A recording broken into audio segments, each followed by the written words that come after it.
This question comes from Shawn, who asks, what if everything was antimatter except Earth? Now, this one doesn't end well for us.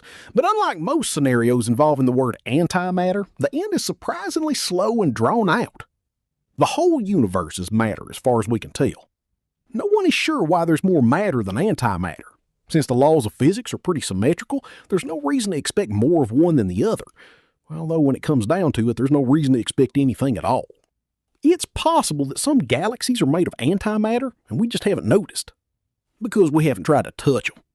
This is a cool idea, but if there are zones of matter and zones of antimatter in the universe, we should see a telltale gamma-ray glow from matter-antimatter annihilations along the boundaries between the zones.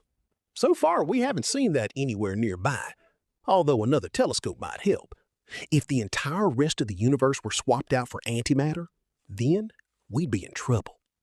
Outer space isn't really space. It's full of a thin gas. Okay, technically a plasma. Okay, technically there's also a substantial quantity of solid grains of dust. Look, there's a bunch of little bits of stuff that are hard to see, okay? Okay, except when they're not hard to see. And if they are all swapped for antimatter, we're in trouble. The Earth's magnetic field protects us from the solar wind, and it would protect us from an anti-solar wind too. A tiny fraction of the particles from the sun do reach Earth, funneled down by our magnetic field. Those create the aurora. In this scenario, the aurora would get a lot brighter, but most of the time, not bright enough to really cause problems. Meteors would be the real problem. The Earth sweeps up space dust as it travels around its orbit. Somewhere around 30 tons of dust per day enters the atmosphere in the form of tiny grains, most weighing about 10 to the minus 5 grams. An additional similar average per day amount arrives in giant clumps all at once. This inflow of antimatter micrometeor dust would collide with the top of our matter atmosphere and be annihilated.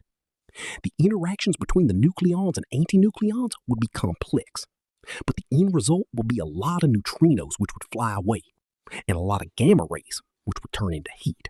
This steady flow of material and heat would be the worst around dawn, when your house was facing in the direction of Earth's motion.